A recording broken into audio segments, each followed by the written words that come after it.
നമസ്കാരം. Colombia lab private ലിമിറ്റഡിന്റെ EV charging station and സോളാറിന്റെ ഏറ്റവും പുതിയൊരു എപ്പിസോഡിലേക്ക് എല്ലാവർക്കും സ്വാഗതം.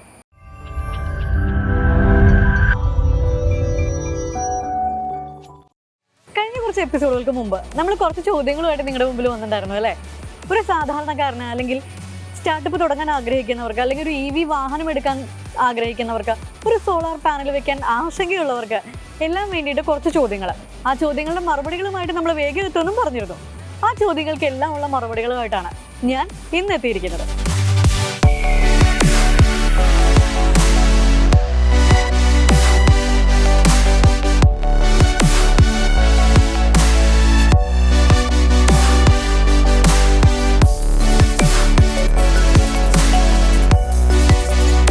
നമ്മൾ ചോദിച്ച ആദ്യത്തെ ചോദ്യം എന്തായിരുന്നു? ഒരു EV വണ്ടി അല്ലെങ്കിൽ ഒരു ഇലക്ട്രിക് വെഹിക്കിൾസിൻ്റെ ഒരു സ്റ്റാർട്ടപ്പ് നമ്മൾ തുടങ്ങുകയാണെങ്കിൽ അല്ലെങ്കിൽ ഒരു ഇലക്ട്രിക് വെഹിക്കിൾ നമ്മൾ എടുക്കുകയാണെങ്കിൽ അത് എത്രത്തോളം ലാഭകരമാണ്? പെട്രോൾ വണ്ടികളെക്കാൾ എങ്ങനെയാണ് EV വെഹിക്കിൾസ് നമുക്ക് ലാഭകരമാകുന്നത് എന്നുള്ളൊരു ചോദ്യമായിരുന്നു ഞാൻ ആദ്യം ചോദിച്ചിരുന്നത്. അതിൻ്റെ ഉത്തരം എന്താണെന്ന് വെച്ച് കഴിഞ്ഞാൽ, ഇപ്പോൾ ഡീസലിൻ്റെയും പെട്രോളിൻ്റെയൊക്കെ വരാം, ഫ്യൂവലിൻ്റെ റേറ്റ് എന്ന് പറയുന്നത് വളരെ കൂടിക്കൊണ്ടിരിക്കുന്ന ഒരു സാഹചര്യമാണ് അല്ലേ? അതുകൊണ്ട് പൊറുതിമുട്ടിരിക്കുന്ന ഒരു സാഹചര്യമാണ് നമുക്കുള്ളത്. അപ്പോൾ അതുകൊണ്ട് തന്നെ ഒരു വണ്ടിയുടെ വിലയും അതുപോലെ തന്നെ അതിൻ്റെ മൈലേജും അനുസരിച്ചാണ് നമ്മളെപ്പോഴും അത് എത്രത്തോളം ലാഭകരമാണ് അല്ലേ എന്നൊക്കെ പറയുന്നത്. നമ്മളൊരു EV വെഹിക്കിൾ എടുക്കുകയാണെങ്കിൽ, ഒരു ഇലക്ട്രിക് വെഹിക്കിൾ എടുക്കുകയാണെങ്കിൽ അതിൻ്റെ ഒരു ലാഭം എന്ന് പറയുന്നത് കുറച്ച് നമ്മൾ വില കൊടുത്ത് അല്ലെങ്കിൽ നമുക്കൊരു വണ്ടി വാങ്ങണമെന്ന് ആഗ്രഹം ഉണ്ടായി നമ്മളൊരു EV വണ്ടി എടുത്തു. അതിനുശേഷം അതിൻ്റെ മൈലേജ് ഇത്രയാണ്, ഒരു പെർട്ടിക്കുലർ കിലോമീറ്റർ ആണ് നമ്മൾ ഡെയിലി ട്രാവൽ ചെയ്യുന്നത്, അല്ലെങ്കിൽ സ്ഥിരം നമ്മൾ ട്രാവലിങ്ങിന് ലോങ് റണ്ണൊക്കെ ഉപയോഗിക്കുന്ന ഒരു വണ്ടിയാണെങ്കിൽ തീർച്ചയായിട്ടും നിങ്ങൾക്ക് ലാഭകരം തന്നെയാണ്. കാരണം ഫ്യൂവലിന് ഉപയോഗിക്കുന്ന പൈസയുടെ പകുതി പോലും നമുക്കിവിടെ ചാർജിങ്ങിന് വേണ്ടി വരില്ല. പക്ഷേ നിങ്ങൾ വീട്ടിൽ വെറുതെ ഇടാൻ അല്ലെങ്കിൽ വീക്ക്ലി അതും അല്ലെങ്കിൽ മന്ത്ലി വൺസൊക്കെ മാത്രമാണ് വണ്ടി ഉപയോഗിക്കുന്നത് എങ്കിൽ EV വണ്ടി മേടിച്ചിട്ട് വലിയ ലാഭവും നിങ്ങൾക്ക് ഉണ്ടാവില്ല. പക്ഷേ ഡെയിലി ഉപയോഗിക്കുന്ന ആൾക്കാരാണെങ്കിൽ നിങ്ങൾക്ക് തീർച്ചയായിട്ടും ഇലക്ട്രിക് വെഹിക്കിൾസ് നല്ലൊരു ലാഭം തന്നെയാണ്. മാത്രമല്ല സേവിങ്സിനുള്ള ഒരു ഓപ്ഷൻ കൂടിയാണ്.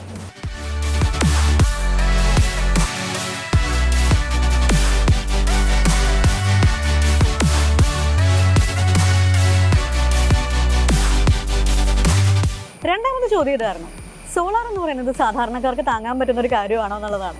പക്ഷേ സാധാരണക്കാർക്ക് താങ്ങാൻ പറ്റാത്ത രീതിയിലാണ് ഇപ്പോഴത്തെ കറണ്ട് ബില്ലുകൾ വരുന്നത്. സാധാരണ ഒരു വീടുകളിൽ നമ്മൾ ഫ്രിഡ്ജ്, AC, TV അങ്ങനെ ഒരുവിധം ഇലക്ട്രോണിക്സിൻ്റെ അത്യാവശ്യം സാധനങ്ങൾ ഉപയോഗിക്കുന്നുണ്ട്. അതുകൊണ്ട് തന്നെ ചില വീടുകളിലൊക്കെ 2000, 3000, 4000 കഴിഞ്ഞും കറണ്ട് ബില്ല് വരുന്നുണ്ട്. ഇങ്ങനെ വരുമ്പോൾ നിങ്ങൾക്ക് തീർച്ചയായിട്ടും നല്ലൊരു ഓപ്ഷനാണ് സോളാർ പവർ പ്ലാന്റ് എന്ന് പറയുന്നത്. അതായത് ഗവൺമെൻറ് സോളാർ പവർ പ്ലാന്റിന് ഓൺ ഗ്രിഡ് പ്ലാനിനൊക്കെ തീർച്ചയായിട്ടും സബ്സിഡി കൊടുക്കുന്നുണ്ട്. ഈ സബ്സിഡി ഒക്കെ എല്ലാം കഴിഞ്ഞ് വരുമ്പോൾ വളരെ തുച്ഛമായിട്ടൊരു തുക മാത്രമാണ് കസ്റ്റമർക്ക് അടയ്ക്കേണ്ടതായിട്ട് വരുന്നത്. അത് മാത്രമല്ല, നിങ്ങൾ സോളാറൊക്കെ വെച്ച് കഴിഞ്ഞ് 1-2 കൊല്ലം കഴിഞ്ഞ് കഴിഞ്ഞാൽ നിങ്ങൾക്ക് തീർച്ചയായിട്ടും ലാഭകരമായിട്ട് തോന്നാവുന്ന ഒരു കാര്യം കൂടിയാണ് സോളാർ പവർ പ്ലാന്റ് എന്ന് പറയുന്നത്. കൂടാതെ നിങ്ങളുടെ വീട്ടിൽ EV കൂടി ഉണ്ടെങ്കിൽ, ഇലക്ട്രിക് വെഹിക്കിൾ കൂടി ഉണ്ടെങ്കിൽ തീർച്ചയായിട്ടും ഇത് തന്നെയാണ് നിങ്ങൾക്ക് ലാഭം എന്ന് പറയുന്നത്. സോളാർ അത്രയധികം വരും കാലങ്ങളിൽ ഇലക്ട്രിസിറ്റി ബില്ല് കൂടാനും ഫ്യൂവലിൻ്റെ റേറ്റ് കൂടാനും സാധ്യതയുണ്ട്. അപ്പം നമ്മൾ എന്ത് ചെയ്യണമെന്ന് ആലോചിച്ചിരിക്കുന്നതിനും ഭേദം നമ്മൾ സോളാർ പവർ പ്ലാന്റ് ഇൻസ്റ്റാൾ ചെയ്യുന്നത് തന്നെയാണ്. അത് മാത്രമല്ല, EV വണ്ടി ഒന്നും ഇല്ലെങ്കിൽ സോളാർ ഇൻവേർട്ടർ നമ്മൾ ഇൻസ്റ്റാൾ ചെയ്താലും മതി. അതായത് ഒരു 1000-ൽ കുറവാണ് നമുക്ക് ബില്ല് വരുന്നത് എങ്കിൽ. പക്ഷേ മിക്ക വീടുകളിലും ഇപ്പോൾ വളരെ കൂടുതലാണ്, 3000-4000-ലാണ് കണ്ണടച്ച് തുറക്കുന്നതിന് മുമ്പ് കറണ്ട് ബില്ല് വരുന്നത് അല്ലേ? അപ്പോൾ ഇതിൽ നിന്ന് രക്ഷപ്പെടാൻ പറ്റിയൊരു ഓപ്ഷൻ ഇത് തന്നെയാണ്.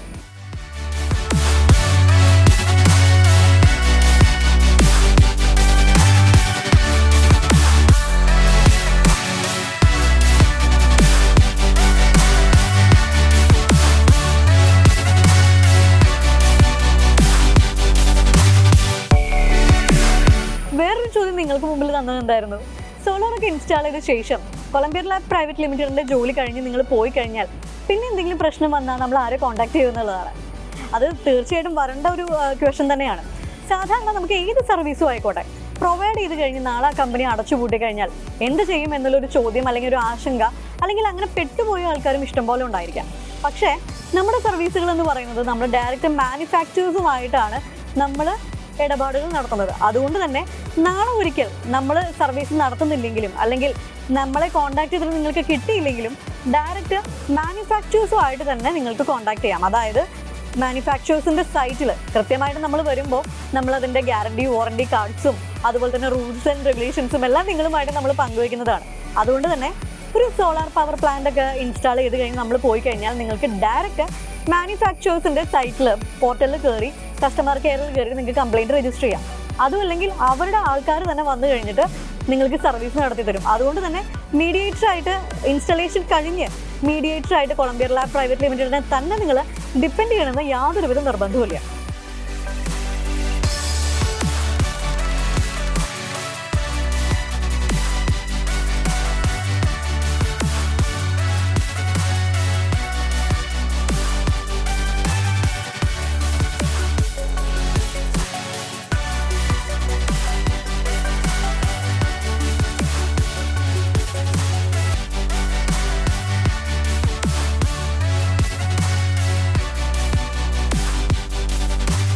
ബിസിനസ് സംരംഭം തുടങ്ങുകയാണെങ്കിൽ തന്നെ എന്തിനാണ് ഞാൻ EV ചാർജിങ് സ്റ്റേഷൻ്റെ ബിസിനസ് തുടങ്ങുന്നത്, അല്ലെങ്കിൽ ആ ഒരു സ്റ്റാർട്ടപ്പ് എന്തിനാണ് എന്നൊരു ചോദ്യം കൂടി നിങ്ങളോട് ഞാൻ ചോദിച്ചത്. അതെല്ലാവർക്കും വരുന്നതാണല്ലേ. ഇപ്പോഴത്തെ എല്ലാവരും പഠിച്ചിറങ്ങിക്കഴിഞ്ഞാൽ സ്വന്തമായിട്ടൊരു സ്റ്റാർട്ടപ്പ് വേണമെന്ന് ആഗ്രഹിക്കുന്ന ആൾക്കാരാണ്. അവർ തന്നെ എന്തിന് EV തുടങ്ങണം എന്ന് ചോദിച്ചു കഴിഞ്ഞാൽ നമുക്ക് എല്ലാവർക്കും ഒരുവിധം വീടുകളിൽ വണ്ടികളുണ്ട്. ഒരു വണ്ടിയെങ്കിലും ഇല്ലാത്ത വീടുകൾ ഇപ്പം കാണാനില്ല. നമ്മൾ പറയും പണ്ടൊക്കെ ആണെങ്കിൽ റോഡിലൂടെ വിശ്വസിച്ച് നടക്കായിരുന്നു, ഇപ്പം വണ്ടികൾ തടി നടക്കാൻ സ്ഥലമില്ല. അപ്പോൾ തന്നെ നാളേക്കൊരു ഭാവിക്ക് കൂടി EV ചാർജിങ് സ്റ്റേഷൻ്റെ സ്റ്റാർട്ടപ്പ് എന്ന് പറയുന്നത് ഒരു ബിസിനസ് സംരംഭം മാത്രമല്ല, അതൊരു സോഷ്യൽ കമ്മിറ്റ്മെൻറ്റും കൂടിയാണ്. കാരണം വരുന്ന കാലത്ത് വായു മലിനീകരണം, പരിസ്ഥിതി മലിനീകരണം ഒക്കെ കൂടി കൊണ്ടുവരുമ്പോൾ എക്കോ ഫ്രണ്ട്ലി ആയിട്ടുള്ളൊരു ബിസിനസ് സ്റ്റാർട്ടപ്പ് കൂടിയിട്ടാണ്. വളരെ തുച്ഛമായിട്ടുള്ളൊരു ഇൻവെസ്റ്റ്മെൻറ്റിൽ നമ്മൾ തുടങ്ങിക്കഴിഞ്ഞാൽ ഒരു ലോങ് ടേം അല്ലെങ്കിൽ ഒരു ലൈഫ് ലോങ് ആയിട്ടുള്ളൊരു ഇൻവെസ്റ്റ്മെൻറ്റാണ് നമുക്കത്. ഇനിയുള്ള കാലത്തിൽ ഒരു 2030 കൂടി തന്നെ ഒരു 80-90% വണ്ടികളും EV വെഹിക്കിൾസിലേക്ക് മാറാനുള്ള എല്ലാ സാധ്യതയും പഠന റിപ്പോർട്ടുകൾ പറയുന്നുണ്ട്. അത് മാത്രമല്ല, കേന്ദ്ര സംസ്ഥാന സർക്കാരുകളും ഇപ്പോൾ ഇലക്ട്രിക് വെഹിക്കിൾസിനെയാണ് കൂടുതൽ സപ്പോർട്ട് ചെയ്യുന്നത്. അപ്പോൾ അതുകൊണ്ട് തന്നെ ഇപ്പോൾ ഒരു 2 വർഷത്തിനുള്ളിലാണ് ഇത്രയധികം കൂടി വരാൻ കാരണം EV വെഹിക്കിൾസും അതുപോലെ തന്നെ ചാർജിങ് സ്റ്റേഷൻസും.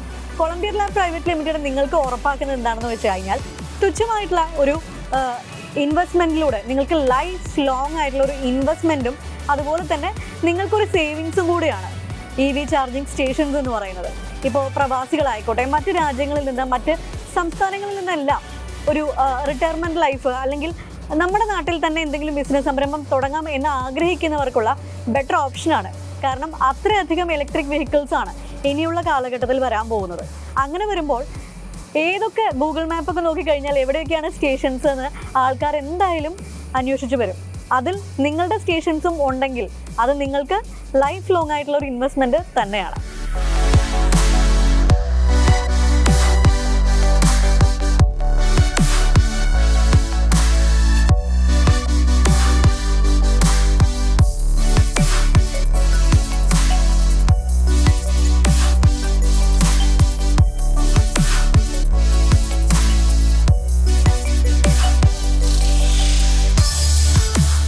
അതുപോലെ തന്നെ നിങ്ങൾക്ക് ഞാൻ ചോദിച്ചൊരു ചോദ്യമായിരുന്നു, അല്ലെങ്കിൽ ഒരു കൺഫ്യൂഷൻ വരാൻ സാധ്യതയുള്ളൊരു ക്വസ്റ്റൻ ആയിരുന്നു. കാറുകൾക്കും ഓട്ടോയ്ക്കും ബൈക്കിനും എല്ലാം നമ്മൾ ഒരേ സ്റ്റേഷനിൽ തന്നെ ഇരുന്നിട്ട് നമുക്ക് ചാർജ് ചെയ്യാൻ പറ്റുമോ, അല്ലെങ്കിൽ എത്ര കിലോ വാട്ടിൻ്റെ വേണം, അങ്ങനെയുള്ള ചോദ്യങ്ങൾ. കാറുകളുടെ കാര്യം എടുക്കുകയാണെങ്കിൽ അത്ര നമുക്ക് കൺഫ്യൂഷൻ്റെ കാര്യമില്ല. കാരണം എന്താണെന്ന് വെച്ചാൽ ഒരുവിധം എല്ലാ കാറുകളുടെ കമ്പനികളും അല്ലെങ്കിൽ ഒരേ പ്രോട്ടോക്കോളാണ് ഫോളോ ചെയ്യുന്നത്. അപ്പോൾ അതുകൊണ്ട് തന്നെ നമുക്ക് 24 കിലോ വാട്ട് മുതലുള്ള കപ്പാസിറ്റി ചാർജിങ് വരെ തുടങ്ങിയിട്ടുണ്ട്. അപ്പോൾ അതുകൊണ്ട് തന്നെ നമുക്ക് ഏത് ചാർജിങ് സ്റ്റേഷനിൽ ചെന്നാലും സുഖമായിട്ട് വണ്ടി നമുക്ക് ചാർജ് ചെയ്യാം. ഇപ്പോൾ 20% നമ്മൾ പോകുന്നതെങ്കിൽ അല്ലെങ്കിൽ 40% പോകുന്നതെങ്കിൽ നമ്മളൊരു വലിയൊരു ട്രാവൽ പോവുകയാണ്, അപ്പോൾ അതനുസരിച്ച് നമുക്ക് എത്രത്തോളം ചാർജ് ചെയ്യണോ അത്രത്തോളം ചാർജ് ചെയ്ത് പോവാം. അതുപോലെ തന്നെ ഓട്ടോകളുടെയും ബൈക്കുകളുടെയും കാര്യത്തിലാണ് ചെറിയൊരു കൺഫ്യൂഷനെങ്കിലും ഉള്ളത്. എല്ലാ കമ്പനികളും ഒരേ പ്രോട്ടോകോൾ തന്നെ ഫോളോ ചെയ്യണം നിർബന്ധമില്ല. എങ്കിൽ കൂടി ഒരുവിധം കമ്പനികളെല്ലാം ഏകദേശം സെയിം പ്രോട്ടോകോൾ തന്നെയാണ് യൂസ് ചെയ്യുന്നത്. അപ്പോൾ അതുകൊണ്ട് തന്നെ ഓരോ വണ്ടിയുടെയും കപ്പാസിറ്റി അനുസരിച്ച് നമുക്ക് ചാർജ് ചെയ്യുന്നതിൽ യാതൊരുവിധ കൺഫ്യൂഷനും വേണ്ട. കൃത്യമായിട്ട് നമുക്ക് ചാർജിങ് സ്റ്റേഷനിൽ ചെന്ന് കഴിഞ്ഞാൽ സ്വയം, അതായത് സെൽഫ് ചാർജിങ് കൂടി ചെയ്യാൻ പറ്റുന്ന ഒരു അവസ്ഥ കൂടിയാണ് നമ്മുടെ EV ചാർജിങ് സ്റ്റേഷനിലുള്ളത്. പ്രത്യേകിച്ച് നമുക്ക് ആരും ഡിപ്പെൻഡ് ചെയ്യേണ്ട ആവശ്യമില്ല. അപ്പോൾ സുഖമായിട്ട് നമുക്ക് ഏത് സമയത്തും 24 മണിക്കൂറും ഒരുവിധം എല്ലാ ചാർജിങ് സ്റ്റേഷൻസിലും, ഒരുവിധമല്ല എല്ലാ ചാർജിങ് സ്റ്റേഷൻസിലും 24 മണിക്കൂറും സർവീസ് ഉണ്ട്. അപ്പോൾ അതുകൊണ്ട് തന്നെ നമുക്ക് പ്രത്യേകിച്ച് ഒരാളെ ഡിപ്പെൻഡ് ചെയ്യാതെ ചാർജ് ചെയ്ത് എത്രത്തോളമാണോ നമുക്ക് ചാർജ് ചെയ്യേണ്ടത് അത്രത്തോളം ചാർജ് ചെയ്ത് തിരിച്ചു വരാനുള്ള ഒരു ഓപ്ഷനും EV ചാർജിങ് സ്റ്റേഷനിലുണ്ട്.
കലണ്ടറിനെ സംബന്ധിച്ച് വലിയ സന്തോഷമുള്ളൊരു എപ്പിസോഡ് കൂടിയാണിത്.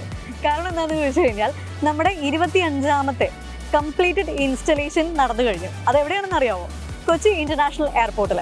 കൊച്ചി ഇൻ്റർനാഷണൽ എയർപോർട്ടിൽ EV ചാർജിങ് സ്റ്റേഷൻസ് വന്നിട്ടുണ്ട്. അത് ഡൊമസ്റ്റിക്കിൽ 2 അതുപോലെ തന്നെ ഇൻ്റർനാഷണൽ ടെർമിനലിൽ 2 പാർക്കിംഗ് ഏരിയാസിൽ.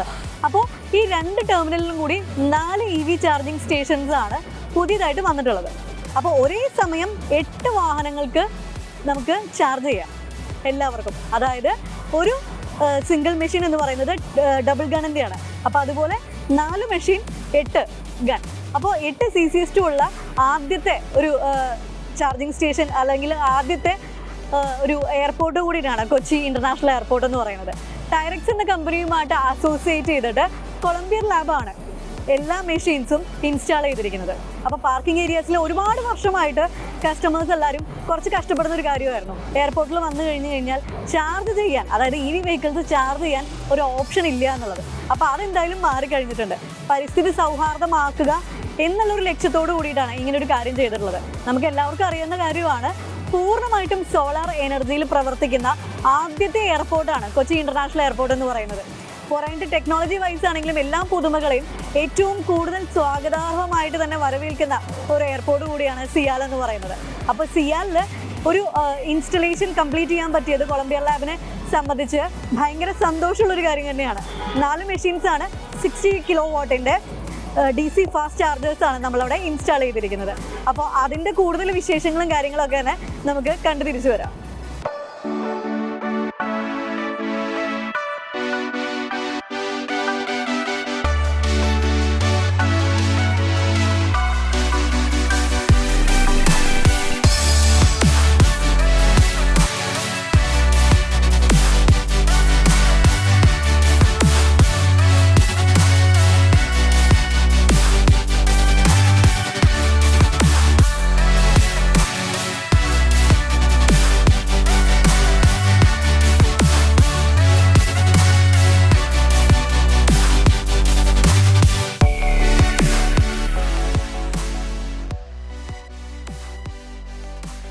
ആഭ്യന്തര അന്താരാഷ്ട്ര ടെർമിനലുകളുടെ പാർക്കിംഗ് ഏരിയയിൽ സജ്ജീകരിച്ചിരിക്കുന്ന ഇലക്ട്രിക് വാഹനങ്ങൾക്കുള്ള ചാർജിംഗ് സ്റ്റേഷനുകളുടെ ഉദ്ഘാടനമാണ്.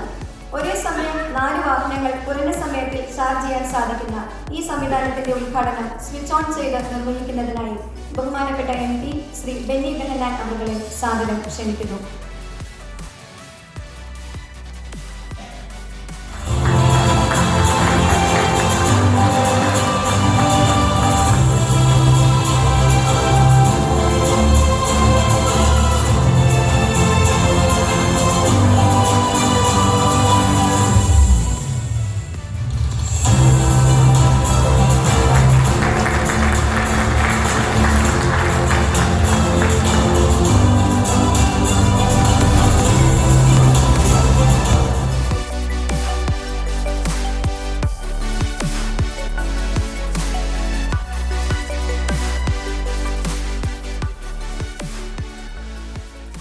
വളരെ അഭിമാനത്തോടും സന്തോഷത്തോടും ആണ് ഈ ചടങ്ങുകൾ എല്ലാവരും നേരിടുന്നത്. സിയാലിൻ്റെ വളർച്ച അത്ഭുതകരമാണ്. സിയാലിൽ നിന്നും പറന്നുയരുന്ന വിമാനം പോലെ, ചിറക് വിരിച്ച് പറക്കുന്നത് പോലെ സിയാൽ എന്ന് പറയുന്ന സ്ഥാപനവും ചിറക് വിരിച്ച് പറക്കുകയാണ്. സോളാർ എനർജി കൊണ്ട് പ്രവർത്തിക്കുന്ന ഏക എയർപോർട്ട് സിയാലാണ്.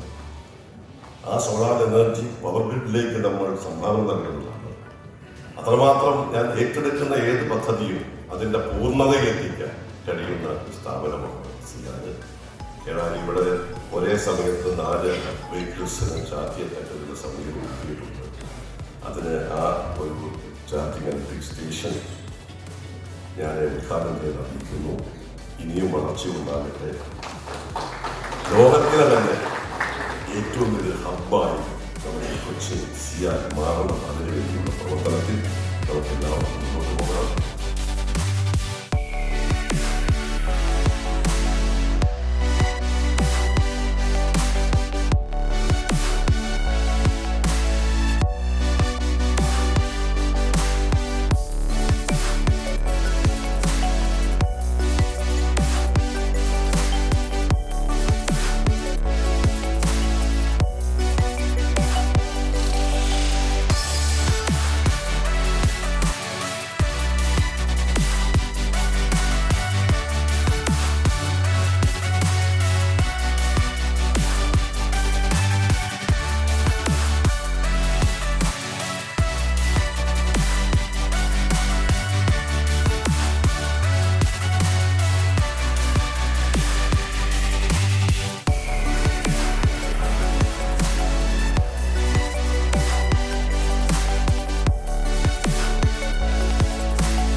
വിശേഷങ്ങൾ നമ്മൾ പറഞ്ഞു, സിയാറിൻ്റെ വിശേഷങ്ങൾ പറഞ്ഞു, നിങ്ങൾക്ക് ആവശ്യമായിട്ടുള്ള ചോദ്യങ്ങൾക്കെല്ലാം ഉത്തരം പറഞ്ഞു.